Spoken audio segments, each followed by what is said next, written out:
baza gukora ibizamini baza gusanga ari kanseri yo mu maraso iyo bita leukemia. Ni kanseri idakira, ubundi mu mateka ntikira. Twaje kugerageza kubaririza mu bihugu byo mu hanze, bari baturangiye muri za Afrique du Sud, baturangira muri Egypte, tubajije mu bihugu by'Uburayi baratubwira ati Burayi ho kugira ngo muhinjire mwe mugomba kuba mutari munsi y'amadolari amarero 50,000 bya garanti by'ibitaro.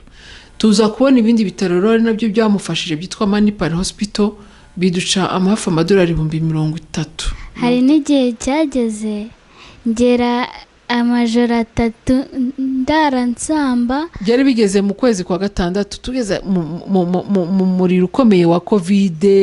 Barabimbwiye nkumva sidi kubishikira, nkavuga ngo Imana ni inzozi ibuse bizasohora, kuko ahantu nari ngeze n'umuryango n'inshuti n'abavandimwe byari bimaze kuturenga. Shalom 250, reka dukomeze kwifuza kugira ibihe byiza, tunabashishikariza gukomeza kudukurikirana ku biganiro byiza tubagezaho, ari kugenda ukana subscribe kugira ngo ujye ubu wa mbere, kugira ngo ubone ibi biganiro byacu. Uyu munsi rero ni iki twabateguriye? Ni ubuhamya. Hari umwana witwa Ninziza Christella. Ninziza Christella yageze kure mu burwayi ku buryo yarinze aho ajya mu Buhinde kugira ngo ajye kwivurizayo. Yari ameze n'abajyayo, ariko biratangaje uburyo twamubonye yaje gukira ubwo yavaga mu Buhinde. Reka dukurikire batubwire uko byagenze. Mukanya twabwiraga yuko twagiye kwa Christelle Ninziza, twahageze batwakiriye neza. Uriho tugiye kwinjira mu mwanya wo kuganira ku buhamya ku byabaye kuri Christelle Ninziza igihe yari arwaye, aza kuva mu Buhinde, aza ari muzima. Amafoto muragenda muyabona ukuntu byari bimeze atararwara, magenda mubibona arwaye, urabona ko ari umukobwa mwiza rwose. Hanyuma tuza kwifashwamo wamurwaje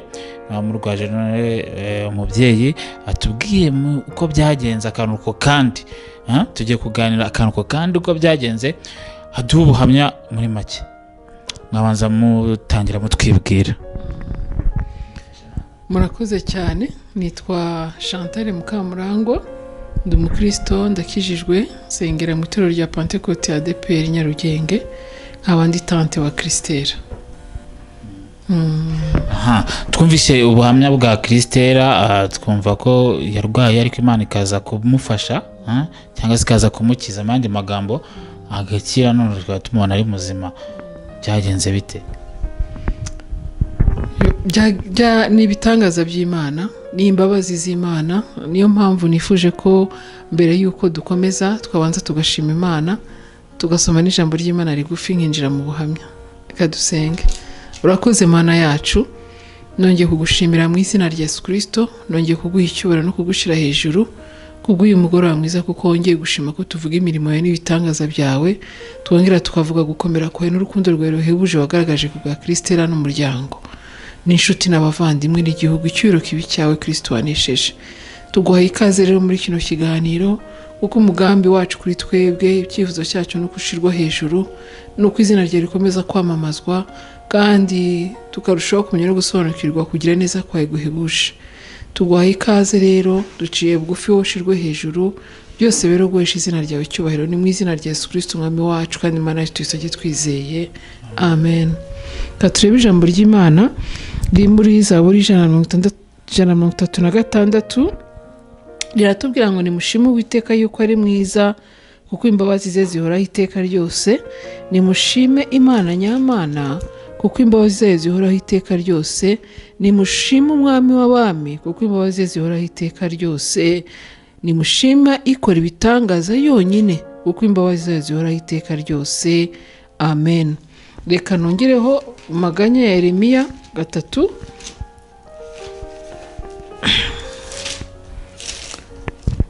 22 aravuga ngo imbabazi z'Uwiteka nizo zituma tudashiraho, kuko ibambe rye ritabura.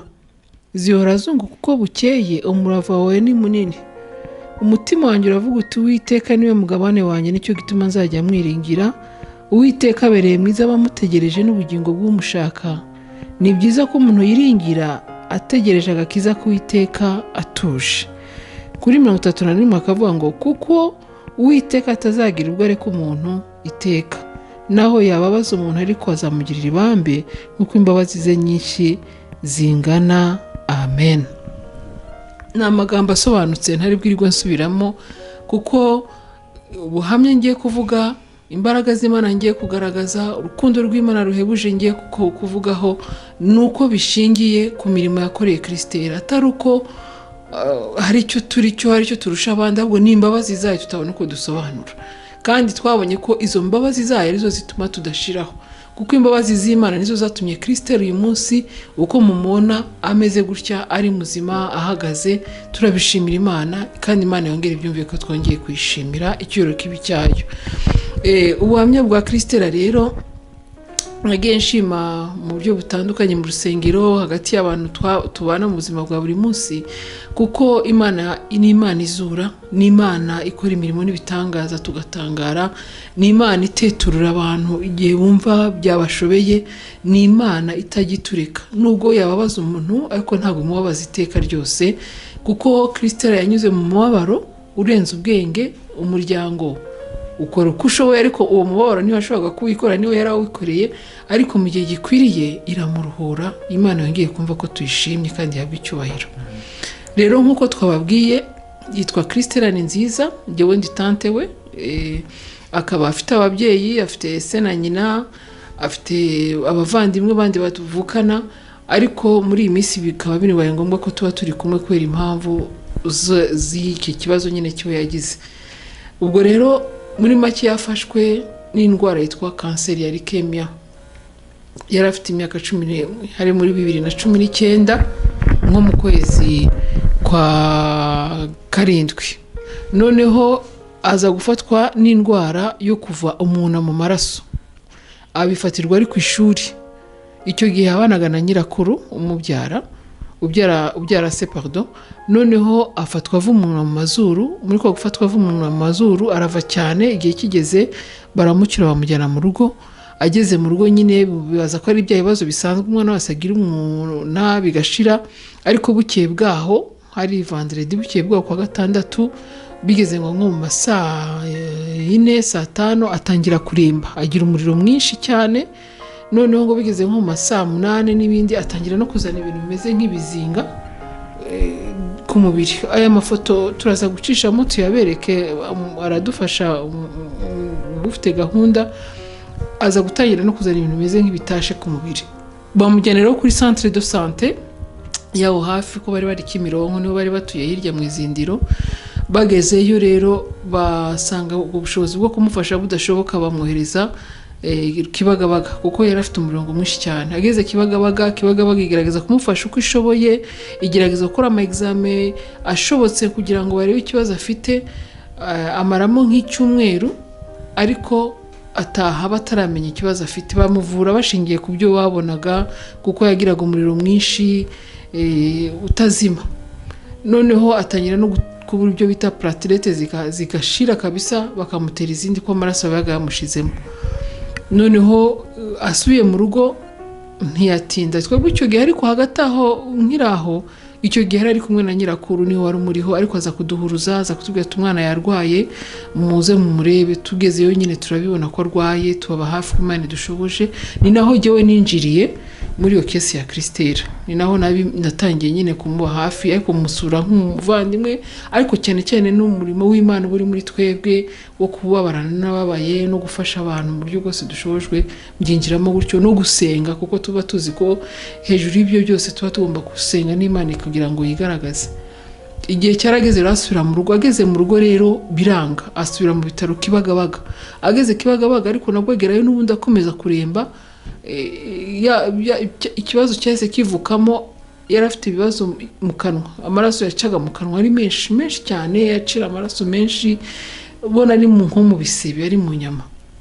Bagerageza kumufasha biranga, ariko bigeze aho Kibagabaga ibona ubwo bushobozi bwayo burananiwe, ihita mu transfer CHK, mu bitaro bya CHK muri pediatry. Bagezeyo rero CHK igerageza kumufasha uko ishoboye, kuko yakomezaga kubura amaraso, ariko bamutera yandi, kubura amaraso mutera yandi, umirira izamuka idashira. Noneho ya maraso yavuye mu mazuru icyo gihe, ubwo noneho yarasigaye aca mu kanwa.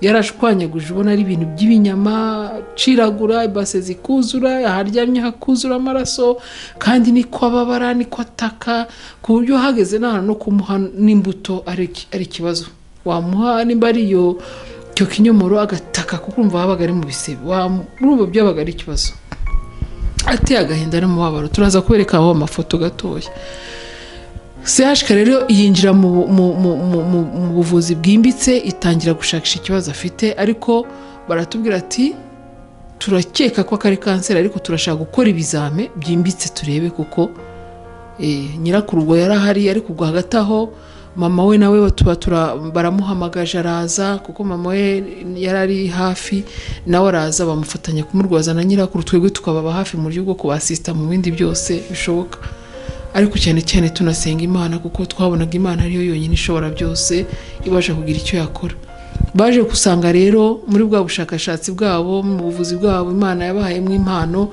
baza gukora ibizamini baza gusanga ari kanseri yo mu maraso iyo bita leukemia kubayizi rero ni ubundi ngo mu mateka ya kiganga ni kanseri idakira ubundi mu mateka ntikira uwo ifashe irashwanyaguza nyine ikica kuko urumva iba ariyo mu maraso iragenda ikangiza inyama zose z'umuntu agapfa ariko umuganga we wamuvuraga Imana imuha umugisha rwose dogiteri we n'ubu turacyari kumwe turakominikana n'ubu aramufasha mu buryo bwo kureba uko ahagaze aradufasha hamwe n'abaganga bafatanyaga umurimo baratubwira ati twebwe icyo twabagira inama nubwo bigaragara ko umwana iyi kanseri idakira ariko imyaka yafite aracyari muto kandi ntago irangiza inyama zo mu nda iracyari nshya afite amahirwe 70% yo gukira butaro ntago iyo kanseri yivura murabizi ko dufite ibitaro by'ubutaro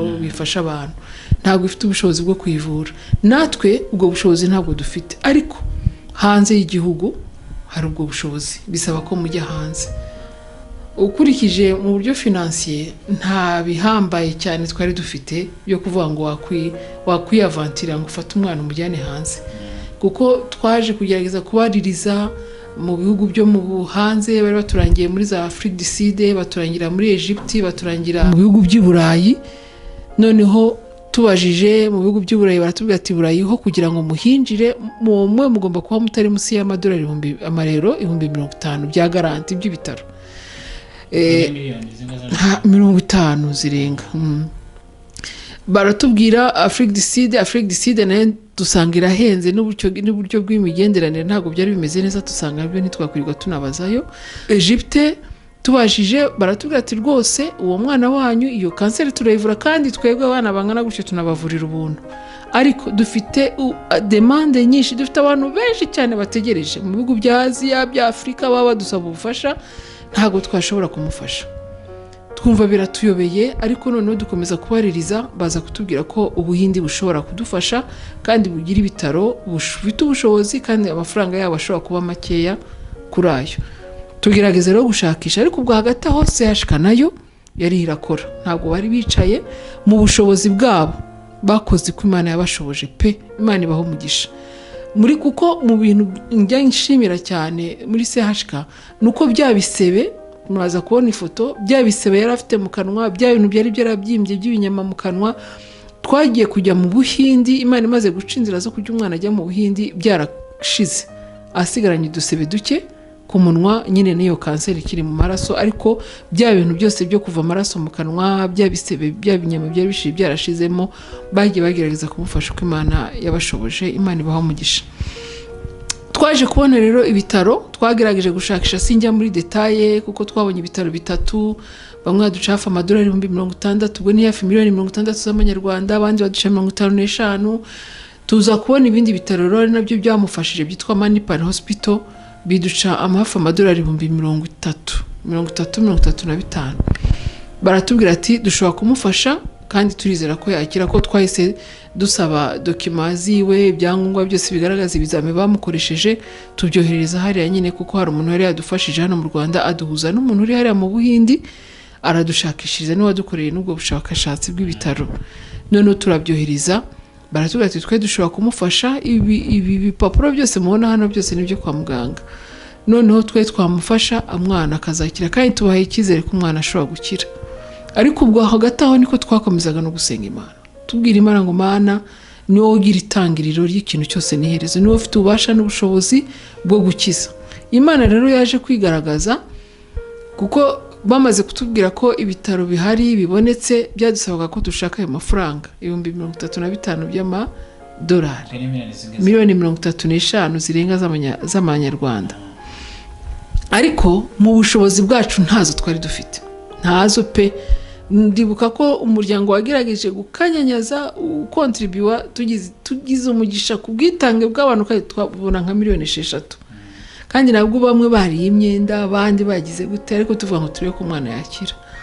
Hanyuma rero ndaza mbwira Imana ngo Mana, Christelle umukunda kurusha umuntu wese, kuba yagenda kuri twebwe twabyakira kandi twabishima, ariko niba atari igihe cyawe cyuko Christelle agenda, turakwinginze ngo imbaraga zawe zigaragare, ukuboko kwawe kwiza kwakoze ibitangaza kuva kera kose, kuko ubwo niko abana bapfaga aho aryamye, abagenda bapfa batandukanye bicwa n'izo ndwara, kuko baje kumushyira nyine muri sale y'abana bafite za kanseri. Nuko noneho igihe kiza kugera, tugira icyifuzo, tugira igitekerezo. Vuba rero ibyo byose hano hanze hari abantu Imana yahaye umutima wo gukora, bafite umutima wo gukora, ubwira icyifuzo, ubwira ikibazo, bagahagurukana n'iyo nka bakitanga bagakora. Nuko igitekerezo nkibwira abantu bo mu muryango ndabwo ntimureke dukore fundraising, dushakishe turebe ko Imana ishobora kuducira inzira umwana akagenda akajya kwivuza, kuko muganga yaratubwiraga ati nimukomeza gutinda aza amahirwe yazashira, ati kuko nitangira kwangiza inyama zo mu mubiri nta mahirwe bagihari, kandi kugeza uyu munsi uko tumukorera ama examen turabona gifite umubiri we w'imbere, inyama ze z'imbere zikiri nzima nta kibazo. Nubwo babaye gutya ariko arafite amahirwe rwose. Igihe rero cyaje kugera, twiyambaza inshuti n'abavandimwe, kandi pe nzabarambwira Imana ngo Mana ujye ubaha umugisha, kuko imirimo wakoresheje abantu sinabona ndaza gushima mu gusoza.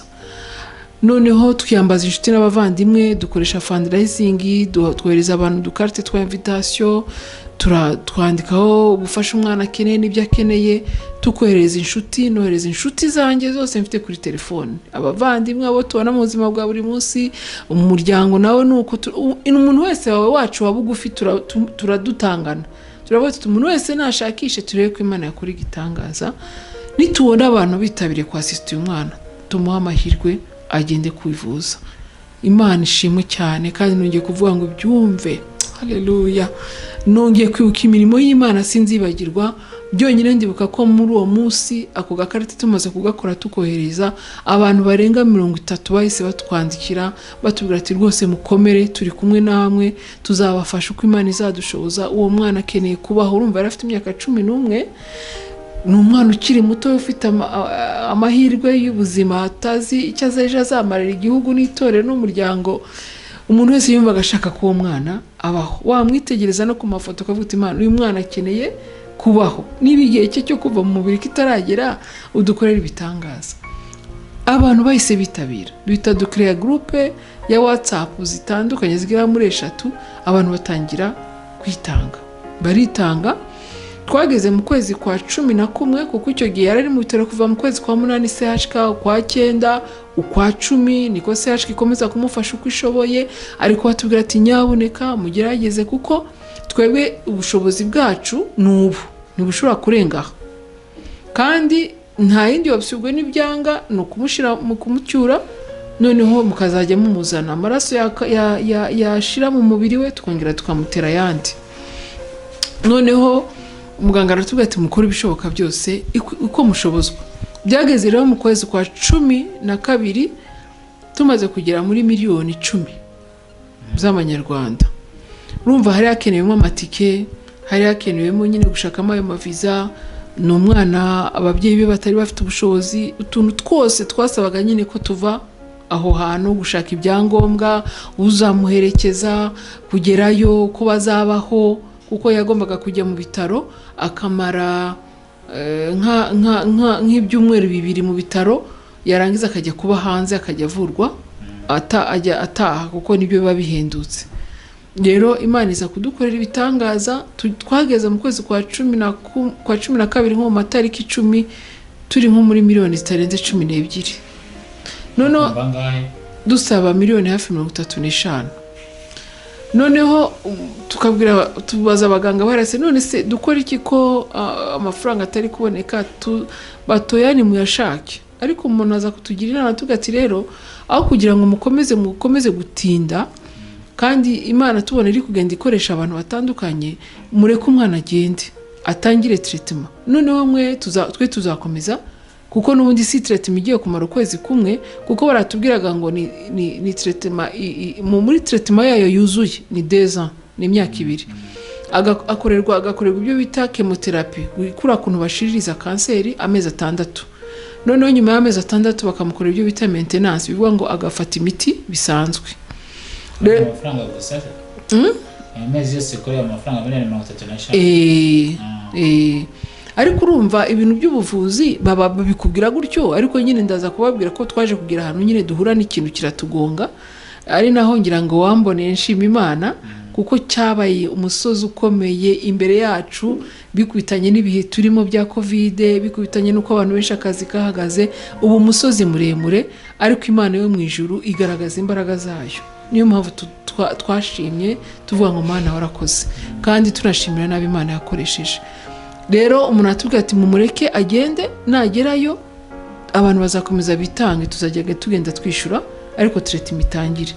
Uko yari atangiye kugaragaza ibimenyetso ko noneho za nyama zo mu mubiri hari zitangiye gushobora kuba zafatwa, ariko nabwo tugira Imana. Ndabyuka ko icyo gihe ibitaro byamukoreye examen, biravuga ati no, ntago ari grave, mugende, ntago ari ikintu giteye ubwoba. Ndumva ko bahagurutse mu kwezi kwa 12 tariki 19 ubanza 19 cyangwa 20 19 nibwo mwahagurutse.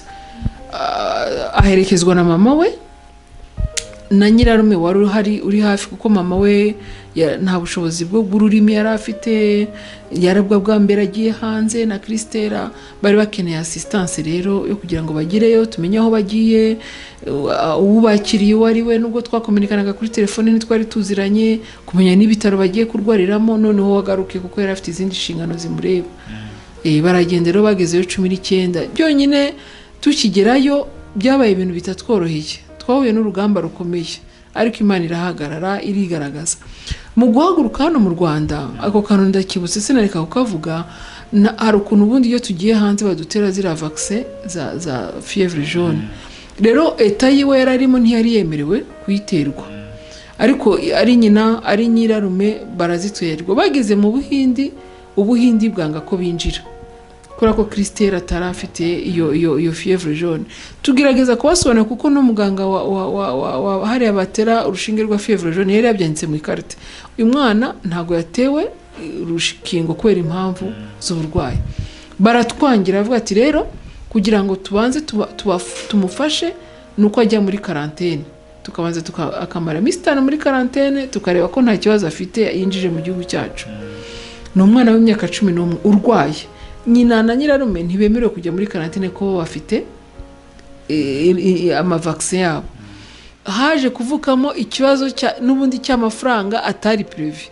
Bivuga ngo ageze hanze kuko iyo babakorera ziriya science za chemotherapy nta immunity baba bafite. Bivuga ngo abasirikare bo mu mubiri bose barapfa, umubiri ugasigara asa nkaho nta buzima ufite. Bivuga ngo akantu kose gashobora kukwanduza, akantu kose gashobora gutera uburwayi. Agira infection mu buryo tutazi. Yarari kumwe na mama we gusa, mama we nawe ntazi ayo mahanga, no umuntu ufite ubuzima nyine, nawe nyine afite ubuzima ahagarukira mu bumenyi bwe. Birabagora cyane. Umwana agira infection ya yindi yagiye agagira muri rugera muri 40 hafi yo gupfa. Bamusubiza mu bitaro, bajya muri soins intensifs, ngira ngo nakoretse amafoto ari mu byuma n'iki. Aragiye kubitamwe ibyumweru 2. Aho naho hakonsomaga hafi amadolari 1000 ku munsi kirenga. Bivuga ngo yo nayo n'andi mafaranga yiyongereye kuri ya budget, yiyongereye kuri ya mafaranga ya mbere miliyoni 35. ibyumweru 2 bikubise, ubwo niko mpamagara buri munsi, niko mbaza bimeze gute, se bihagaze gute, ko tubona, kuko nababazaga du jour au lendemain facture, kuko twishuraga twaratransferaga amafaranga yo kwishura ibitaro, nkabona amafaranga aragenda azamuka, nakurikiza budget dufite n'ubushobozi dufite, nkavuga ngo ibi bintu bizaduteza. Oya nayo ntarajyayo jewe.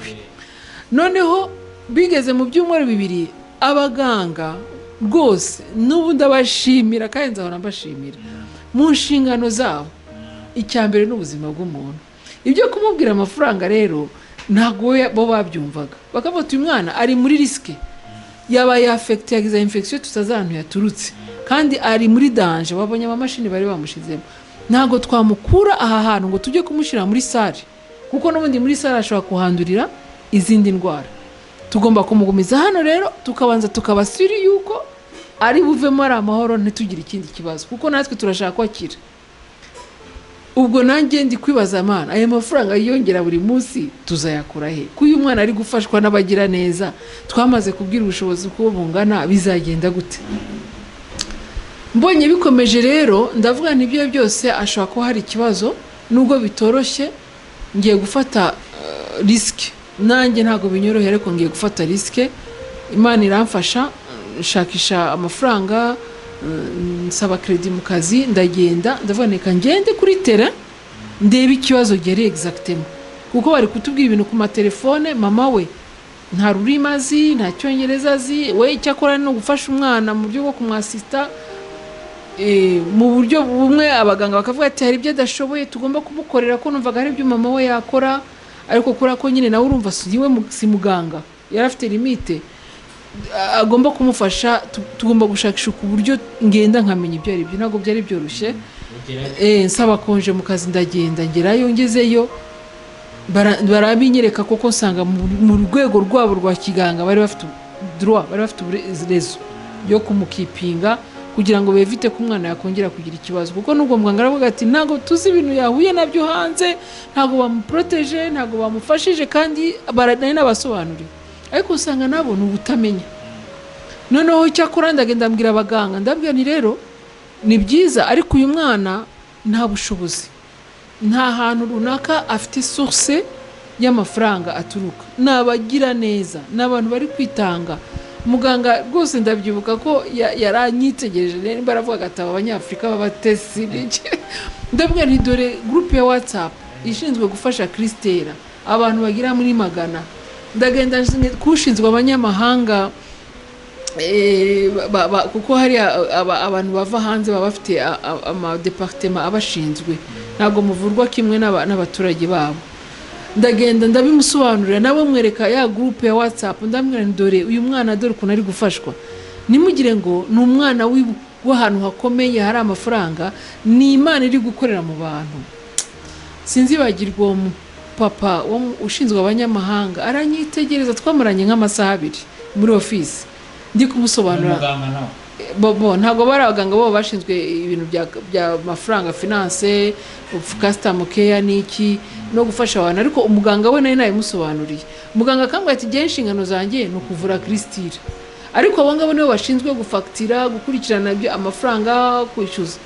Ndamubwira nti rero jewe nabasabye ko umwana mu mukura mu buri ibyo chambre munyimukuremo, naje ngiye kuba hafi ya mama we, nawe mberekere mbafashe ibishoboka. Iki cyumweru ndi hano nzagerageza kubasiga mbashize ku murongo, ku buryo nta kibazo tuzongera. Ariko ubwo niko mbwira Imana ngo Mana uturengere, udutabare, uduhagarareho, kuko ibi bintu Satani agiye kudushira hanze, kudukoza isoni.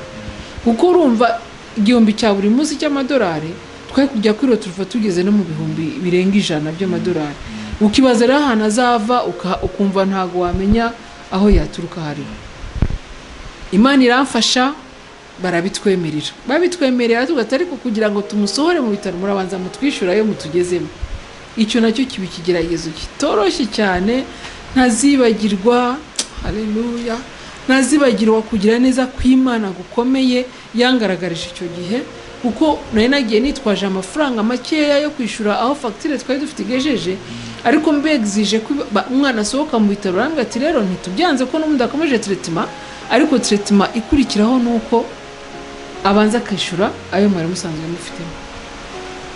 Birangora kuko sinari nagiye nyitwaje yose, ngerageza kuvugana n'abari muri Kigali, umuryango, inshuti, abavandimwe, ndababwira ni rwose mudufashe dushaka aya mafaranga. Yari amadolari 5,500 nayo nifite amadolari 2,200.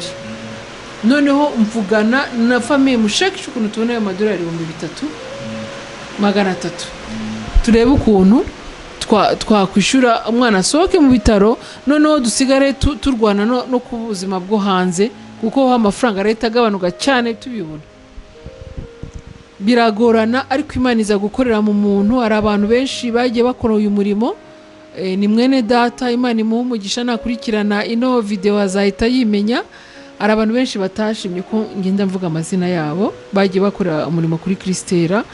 Imana imuha umugisha, abyumve kandi ko musabiye umugisha, sinzabyibagirwa. Arambwira ati reka ndebe icyo nabafasha, ngiye kureba, kuko namubwiye ni jyewe nibinaba ngombwa udufatira umwenda tuzabushura nka famiye. Mfite ubutaka ahantu, niba ngombwa nzabugipoteka, ariko dushakire ayo mafaranga. Arambwira ati ibyo tube tubiretse, atereka turebe icyo twakora, niba ngombwa muzayishura, nibidakunda ubwo nta kibazo. Ariko icyo nababwira cyo nuko Imana yaje kumukorera muravuga toya, ati nakoreye umugisha, ntago nshaka kubishuza. Atwoherereza amadolari 3,000, ubwo mu mafaranga y'impamba nanjye naye nitwaje makeya, nkuraho 300 nyine nshiraho. Ubwo turishura ibitaro, umwana asohoka mu bitaro, ajya kuba ahantu yasohokaga mu nzu, akambuka umuhanda akinjira mu bitaro. Kuko nahise mvuga nti kuko bari bamujyanye ahantu kure y'ibitaro haciriritse, ubona hatari umutekano w'isuku n'iki. Ndaboneka tumushire hafi y'ibitaro, aho atazahura n'ayo mavumbi, aho atazahura n'iyo miyaga. Covid yari itangiye imaze iminsi hari, ajya asohoka aho acumbitse, yambuka umuhanda yinjira mu bitaro. Kuko navugaga ngo Imana idufashe niyongere gusubira inyuma. Inkodeshanyo twishuraga amadolari 700 ku kwezi. Amadolari 700 ku kwezi. Niko hari abakora, haba hari amazu acumbikirwa hafi y'ibitaro abantu babamo, ukajya uvayo ujya kwivuza. Noneho Imana iramfasha, turahabona, ndabimura mbashyiramo. Noneho nisaba n'indi minsi mike ku kazi, ko nanjye nawe mfite utubazo twanjye personnel nshaka gukurikirana. Iyo minsi rero ngerageza kubaba hafi na mama we, ngerageza kuberekera uburyo bwo kwitwara, kuko docteur yarambwiraga ati icyo turashaka umu infirmière wundi wo kumufasha, kuko uyu mwana ubuzima bwe buri fragile, nta garanti bufite, kubera imiti turi kumutera nta abarabiza abantu bazi chemotherapy kwikora ukuntu umuntu amera, muziko n'abantu bavunguka imishatsi ikabashira ku mitwe, nyine umubiri urangirika. Ikitangaza cya mbere cyabanje kuba ntaragikomeza nuko Christelle akigera mu Buhinde, bakimara kumukorera examen zabo, kuko nubwo twari twabahoreje raporo medicale yo mu Rwanda, yagezeyo bakora examen zabo, baratubwira ati umwana wanyu afite amahirwe cyane 100%, kanseri ye yari leukemia, dusanze ari mu cyiciro cyo hasi cya 7 ishobora gukira. N'ibyo byo kumuhindura, kuko ubundi bavugaga ko kumuvura ari uko bagafata umusokoro urimo bakawukuramo bakamutera undi. Murabizi ko umusokoro ari ubyara amaraso. Noneho baratubwira ati nta nubwo bizaba ngombwa, twe tugiye kumuvura, turabijeje mu mezi 6 tuzaba turangije chemotherapy, ahasigaye hasigaramo ibinini gusa, undi mwaka n'amezi 4 akurikiraho. Nuko ibyo mbishimira Imana, kuko urumva bahare baduhaye icyizere cy'uko rwose kuko nagezeyo njya no mu bindi bitaro kugira ngo mbesiri yuko bahuza diagnostic zabo. Ngenda mu bindi bitaro njya kubaza, ntwara dossier yiwe ndabasobanuza, ariko hagati aho mvuga ngo niba nitunasanga bari hasi cyane kubera ibintu by'amafaranga tumwimurireyo. Naho ngezeyo bampa ibisubizo kimwe n'ababandi, baravuga ati natwe turabizeza ko uyu mwana wanyu azakira nimwubahiriza gahunda. Ariko ubwo niko twongeraho n'amasengesho, niko twasengaga Imana, kuko ubuhanga bw'abaganga twahagararaho cyane, nuko ijuru ryari ryabishigikiye. Kuko urabizi ko hari abivuza bikanga, hari n'abagiyeyo nyuma ye bari bafite izo ndwara bagiye Imana ishira ivuga iti igihe cyanyu cyageze nimugende. Christelle rero twabonaga ko numvaga Imana yanshizemo ikintu cy'uko agomba kubaho igihe cyo kugenda kitaragera. Twibutse ibyo bitaro ko byitwa Manipal Hospital. Noneho ko Christelle birumvikana warahageze, waje kugaruka abandi barasigara, amakuru ari kure afite ibyo byose. Ndagira ngo tubwire ku munsi wa nyuma asohoka ava mu Buhinde agaruka hano byagenze gute? Ni dogiteri watanze dati ndabona birangiye umwana ni muzima natahe, byagenze bite? Ubundi muri gahunda za muganga yari yaraduhaye propose ebyiri. Yari yatubwiye ati Christelle, ubundi twebwe treatment yacu ya mbere ikomeye niyo y'amezi 6 ya chemotherapy yo gushiririza kanseri. Nyuma y'amezi 6 yayirangije ikagenda neza, afite uburenganzira bwo gutaha akajya gukomereza mu gihugu cye treatment. Ariko ku bwacu binashobotse twanamugumana tukamwivurira kugeza atashye. Noneho twe tubwira muganga tuti bizaterwa nuko tuzabona ibintu bimeze. Ku bwacu bishobotse mwamugumana, ariko nibinaba ngombwa azataha. Noneho ubwo urumva yahita atangira chemotherapy mu kwezi kwa 12 muri 20 ubanza n'ebyiri. Ubwo byageze mu kwezi kwa 6 batubwira ko seance ya chemotherapy irangiye. Dr atubwira ati aranatukorera ibintu byose, aravuga ati rwose mwitegure gutaha nta kibazo, azagenda akomereze treatment ye mu Rwanda. Ariko tuza guhurana n'imbogamizi. Imana ni nziza, iyo ngeze aha hantu nabonye imbabazi z'Imana, nabonye ukuboko kw'Imana birandenga. Ya mafaranga nababwiye yo mu bitaro, yigiye yasubiraga mu bitaro, ntabwo arishurwa za ya madolari 15,000. Kandi ubwo niko no muri iyo treatment yindi akomeje kuvurwa, niko twoherezaga amafaranga buri cyumweru, ayo gucumbika, ayo kubaho, ayo kwa muganga. Ariko bivuga ngo ya yandi y'ideni ry'igihe yasubiraga mu bitaro aracyaraho arabitse. Turavuga tutese muremera ko ataha, ko arangije therapy, seance ya chemotherapy agakomereza treatment mu Rwanda, muratwemera ko ataha tukazishura burora? Batuye ntibibaho, tugomba kuyishura. Byari bigeze mu kwezi kwa 6 tugeze mu muriro ukomeye wa covid, yagiye mu kwa 12 2019. Ubwo bibaye mu kwa 6 2020.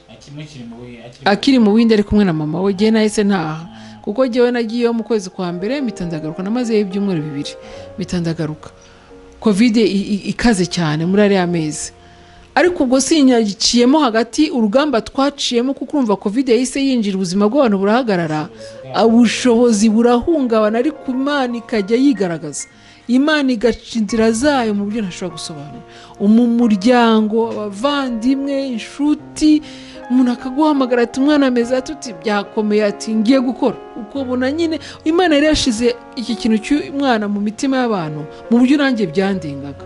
Umuntu akaguhamagara ati bimeze gutiti, wapi noneho ayo kujya seance y'ubungubu yabuze, ati ngiye kuyatanga. Kandi abantu bafunze amaduka, bafunze imirimo itandukanye. Ariko kuko Imana yari ifite gahunda y'uko mu gihe nk'iki, haleluya, tuzaba tumufite hano tumureba, ikagenda icinzira zayo zandi zisaga 1000. Baratubwira ati rero ntago tumurekura, mugomba kubanza kutwishyura ayo mafaranga.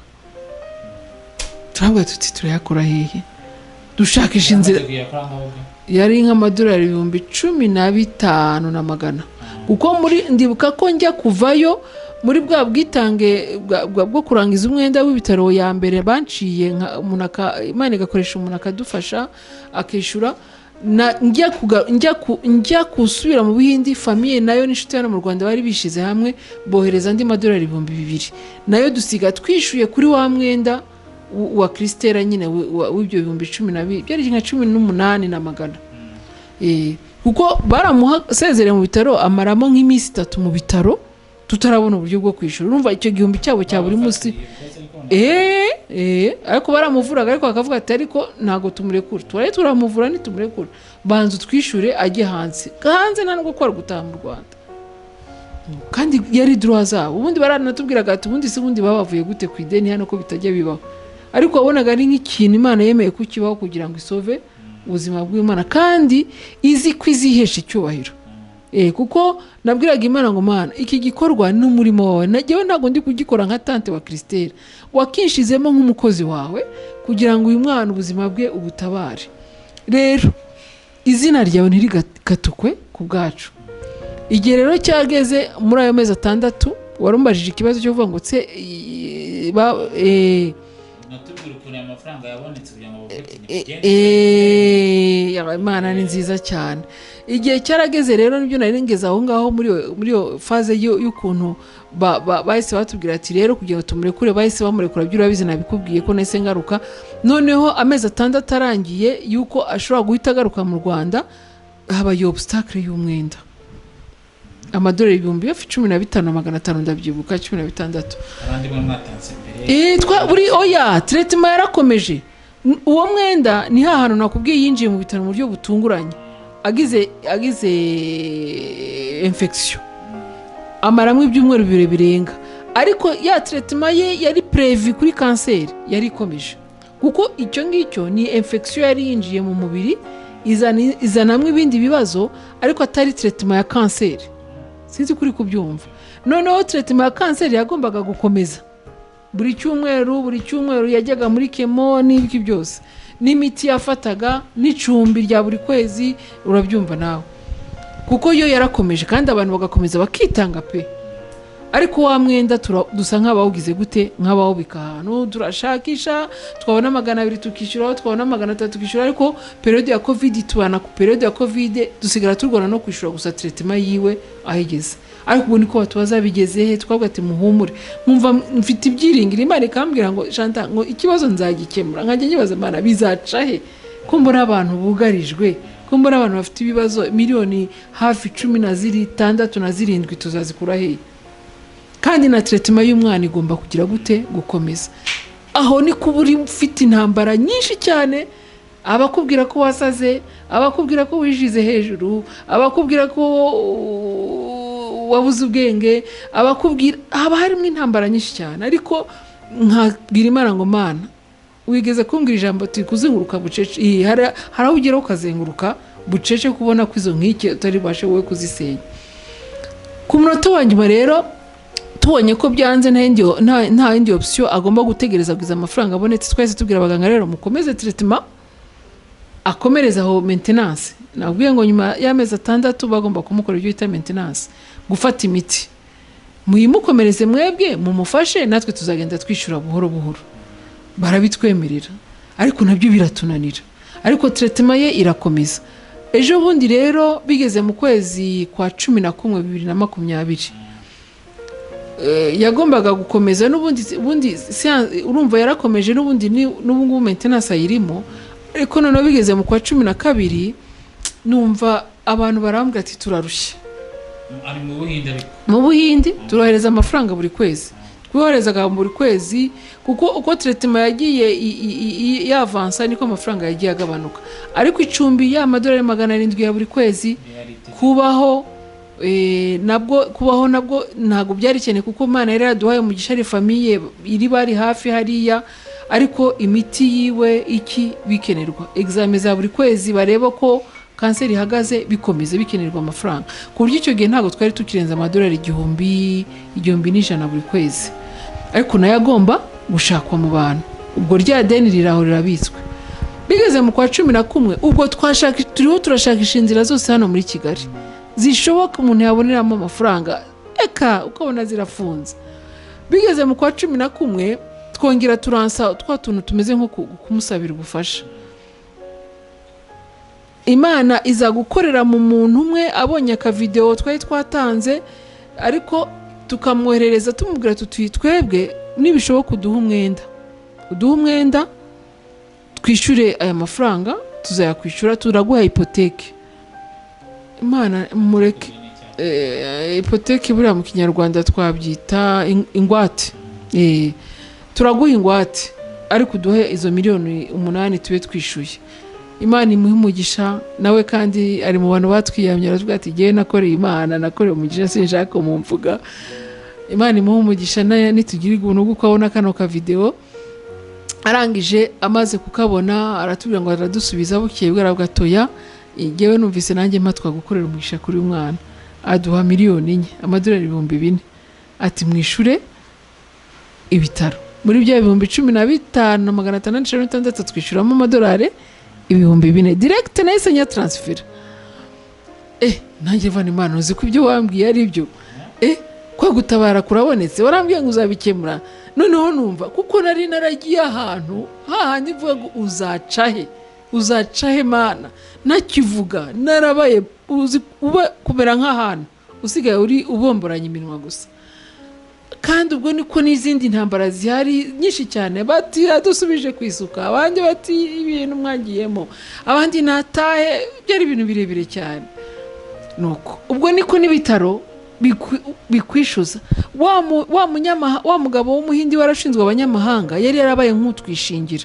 kuko ubwo sinakubwiye ko hagati aho tujya kuva mu bitaro habaye kwandika za email zo kutwishingira ko nta kibazo amafaranga azishyurwa na wa muntu wadufashaga abari byo bagenderaho rero bivuga ngo abo bantu nabo baravuga ati mutubabarire mudutabare kugira ngo kuko ubundi ntibibaho ku buryo bageze kuvuga ngo ati ntago tuzi n'ukuntu byagenze ubundi twe nta deni dutanga Imana ibaho umugisha haza kuboneka abantu b'abanyarwanda baba mu gihugu cya Suisse abanyarwanda n'abanyamahanga benshi babona ka video baravuga ati uyu mwana turashaka kumukorera umunsi mukuru duhora dukora iminsi mikuru y'abandi bana mu kwezi kwa 12 natwe turumva mu bana tugiye gukorera noneho tugiye gukorera Christelle barabimbwiye mwumva sidi kubishikira nkavuga ngo Mana ni inzozi ibuse bizasohora kuko ahantu nari ngeze n'umuryango n'inshuti n'abavandimwe byari bimaze kuturenga baratubwira ati twebwe tugiye kubyinjiramo babyinjiramo bigeze ku itariki nka 22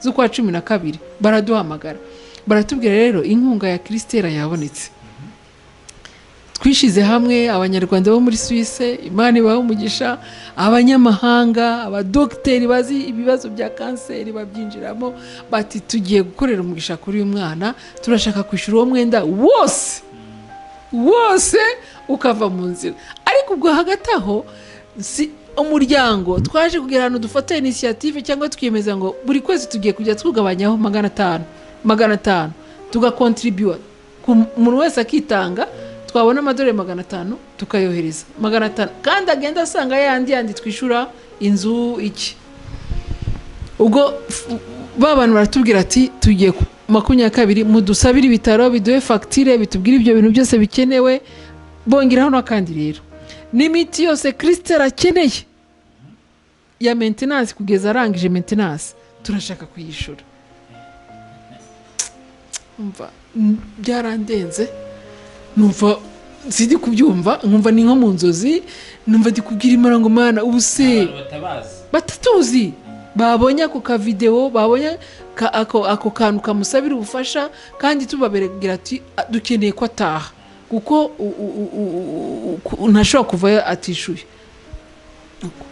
Ruven kuri 24 banyohereza dokima ya banki nyereka ko amafaranga yose bayishuye amadolari icyo gihe batwishyura umva nari nohereje 4,000 bwa mbere batwishyura amadolari agira mu 2,700 arimo kurangiza ideni ry'ibitaro no kwishyura imiti yose y'ibitaro noneho turangije ubwo hagombaga kuvamo n'amatike yabo n'ukuntu bazagaruka kuko amatike yabo yaramaze gusa nkaho yataye agaciro kubera ibintu bya covid n'indege zitakigerayo byose barabyinjiramo barabidufashamo barabihagararamo umwana bamwishyura amafaranga niho turangije ari n'akantu yari afite mu mubiri bacishagamo iyo chemotherapy kuko ntago bayitiraga mu mutsi bafite akantu k'agapira bari baramushizemo ari ahantu ngira ngo babibonye mu mafoto agafitemo hano kari kakimurimo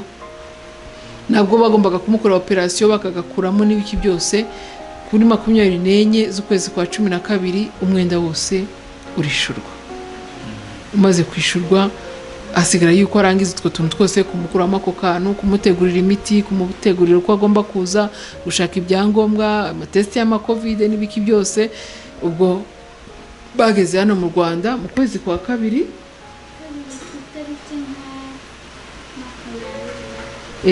bageze no mu kwezi kwa kabiri k'uyu mwaka nibwo batashye mu Rwanda. Ariko ndashaka kubwira ngo abantu baritanze bo mu Busuwise bamuha n'impamba izamuherekeza mu Rwanda, ku buryo n'uyu munsi hano mu Rwanda utuntu twose twiwe turebana n'ubuzima bwe na traitement ye n'amafaranga abo bantu batanze. Abanyarwanda bo muri Suisse n'abanyamahanga bafatanije Christelle atanga iriya shimwe rero ryo wabonye, kuko nari nabwiye Imana ngo Mana nimbona utwishyuriye umwenda jewe nzashira amaboko hejuru nkuvugire mu rusengero ko wakoze ibikomeye. Niryo shimwe natambukije kuri bonane, kuko numvaga byandenze mbwira Imana ngo Mana urandenze miliyoni 15 utwishyuriye mu buryo bw'ibitangaza, ndagushimye icyuro kibi cyawe.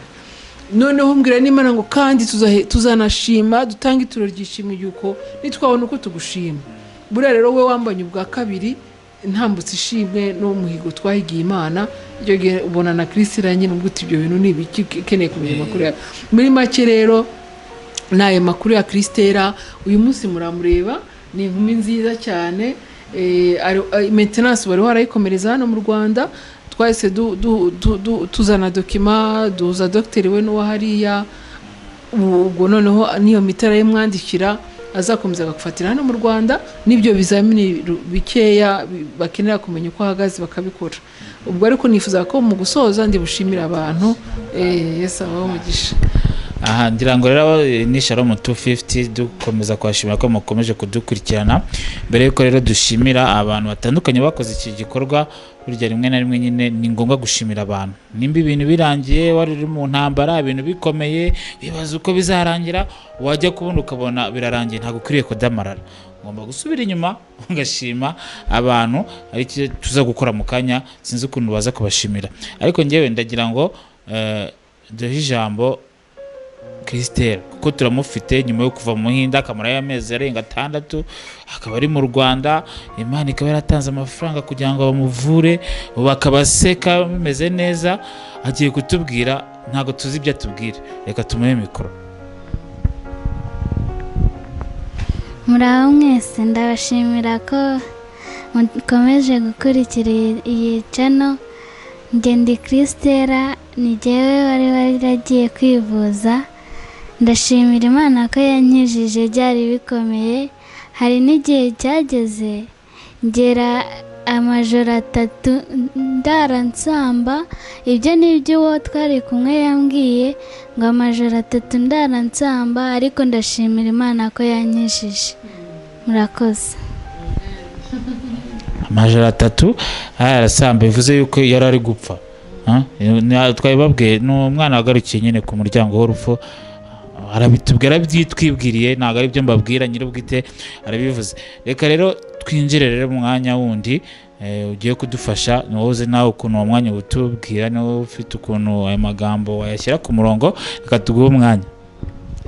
Mbere na mbere ndabanza gushimira Imana yo mu ijuru. Data twese wo mu ijuru abyumve, n'ubundi acyamushimira, kuko iyo ataba Imana ntabwo biba byarakunze.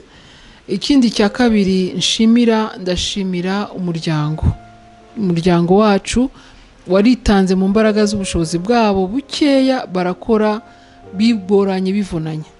Ndongera gushimira inshuti zacu zitanze, haba mu ruhande rwanjye, mu ruhande rw'abavandimwe banjye, inshuti zacu, abo bose batanze ubutunzi bwabo kugira ngo Christelle avurwe, abasenze, abene data bo mu rusengero, abo twafatanije iki gikorwa mu buryo bwo gusenga no gufinansiyeramo n'amafaranga, abo bose ndabashimira. Ndongera gushimira kubw'umwihariko nabo bavandimwe bo muri Suisse b'Abanyarwanda bene wacu bafatanije n'abanyamahanga kudufasha mu buryo bwo kugira ngo Christelle atahe uriya mwenda wishurwe. Abandi bahanushimira cyane, ndashimira dogiteri wa Christelle hano mu Rwanda, yakoze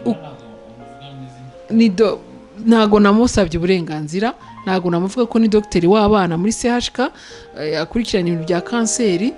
Nawe ndamushimira kuko ari mu bantu badoteye imbaraga no kutwankuraje ko umwana afite amahirwe yo gukira. Kandi ikindi kintu ushima nuko mu bushobozi bwabo bushoboka baramufashije, ari muri CHK ku buryo yagiye kujya mu Buhinde ubona ko hari icyo Imana yakoze. Nabo ndabashimira kandi n'ubu bakomeje kumufasha mu buryo bwa maintenance kugira ngo arangize iyo treatment yari prevu y'abaganga. Imana ihabwa icyubahiro rero ku bantu bose bakoze, uwo ari we wese azi ko yakoze uyu murimo. Kandi nongera kubwira abantu ngo ntago umuntu iyo akorera Imana aba ari gukora ubusa. Ibyo umuntu abiba nibyo azasarura, kandi ugire neza igihe ufite uburyo bwose bwo gukora neza. Ndanabwira n'abantu ngo ntabwo iki gikorwa nagikoze kuko ndi tante wa Christelle, oya, ni Kristo muri njye wansunitse, ni Kristo muri njye wampaye izo mbaraga, ni Kristo muri njye wanyeretse ko uyu mwana mu buzima bwe bwo kubaho nimba akeneye kubaho nshobora kuba umuyoboro wo kugira ngo mfatanye n'abandi tumukoreho umurimo w'Imana. Imana rero ishimwe kandi ihabwe icyubahiro ku muntu wese. Mvuga ngo Imana ibaho umugisha, izabiture, izabagororere, kuko jye sinabasha kubashimira nk'uko bikwiriye, nta nubwo nabasha kubitura, ariko Imana dusenga twubaha, Imana y'Umwami wacu Yesu Kristo ibaho ingororano zayo zitagabanije. Imana iduhana umugisha. Ukomeze rero turabashimiye cyane mwebwe mukomeje kudukurikirana. Turi kugana ku musozo, birumvikanye turangije dushimira abakoze igikorwa kugira ngo Christelle avurwe. Birumvikana ibyo mwakoze Imana izabibitura, nk'ababyeyi nta kintu babona babitura sibye Imana gusa izagira icyo ibitura, kandi nyine imirimo y'amaboko yanyu izabaherekeze nuko twababwira. Mbere yuko dusoza rero ndagira ngo dusoze muri ubu buryo. Christelle yumvise ibyavuzwe byose, nimba ari ikindi yakongera turamuha ijambo dukurikize ku mubyeyi ubundi dusoze. Ndongera ko nashimira aba bantu bose bamfashije. Jyewe ibyakorwaga sinari mbizi, njye nabonaga biza gusa, ariko nkakomeza no gusaba Imana ngo imfashe. Ariko ndashimira tante wamfashije, nkashimira n'abanyamuryango bose, n'abo ngabo batari batuzi badufashije, ndabashimira. Kandi nkashimira na tante uri hanze, bose ndabashimira n'abadufashije, n'uri mu Buhinde, ni babiri bari mu Buhinde, Joyeuse na Colombe, ndabashimira. Murakaze. Nibyo turashima, kandi icyo gihe cyose yari ari kumwe na mama we mu bushobozi bwe, mu mbaraga ze, niwe wamubaye hafi. Nabyo turabishimira Imana ko yamutanze. Ndongera gushimira namwe, kuko imirimo nk'iyi y'Imana igomba kumenyekana, kandi bikatwigisha gukorera umugisha. Hano hanze hari abantu bakeneye ubufasha butandukanye mu buryo bwo gusengerwa, mu buryo finansiye, mu bifatika, kandi mvuga ngo abantu bose bakomeze gukora uwo murimo. Imana ibaho umugisha, namwe ibaho umugisha, kandi ikomeze ibahagure kugira ngo umurimo w'Imana ukomeze waguke nk'uko bikwiriye. Yesu aduhana umugisha. Nkatwe rero reka tubashimire nka Shalom 250. Nyuma y'izi mpapuro zose bagiye bandikira kwa muganga ni nyinshi, baze kugira ngo dokima zingane gutya ku mwana, muganga banditse ibintu byinshi. Dufite amafoto. Ahangaha yari atararwara, ahangaha rero dore yararwaye, yaramaze kurwara, yari ari muri CHK. Mu kanwa ke murabona ukuntu hari harabaye, yegereza rebe, hari harabaye nabi cyane, urabona ko hasaga nk'ahabuze. Hano reba ibintu, hano hari ibintu byari byarameze mu kanwa by'ibinyama, ari amaraso gusa, yiri gucira amaraso, ku buryo ubona ko dore hano ni ku mubiri we, ibintu by'ibitashe byari byaraje ku ruhu rwe rw'umubiri we. Ubwo izi ni ifoto nkeya twagerageje kwempima, ariko harimo izindi ameze nabi cyane.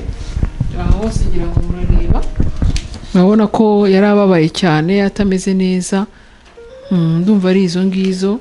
Aha ni mu Buhinde, amaze kugera mu Buhinde batangiye kumufasha. Hari n'izindi nyinshi cyane, ariko izo twahisemo. Ahangaha mu Buhinde bari batangiye kumufasha, amaze igihe, amaze gukora chemotherapy, ari muri siyansi ya chemotherapy. Urabona ko hano ameze neza, reba mu kanwa urabona ko ameze neza, no mu maso urabona ko akeye. Aha hose, dore aha hose niwe. Ahangaha ni anniversaire ye, yagize imyaka 12 mu Buhinde. Anniversaire yakoreye mu Buhinde rwose. Duza yazikoreye mu Buhinde, abaganga bamuha amakado. Hari n'ahantu ko irimo araho twerekana umuganga w'umuhindikazi nyine amuha amakado. Aha yari ari ku bitaro, aha ni ku bitaro yari ari. Aha hose ni mu bitaro, bamufasha, abaganga bari kumufasha nyine mu rwego rwo kugira ngo agarure ubuzima.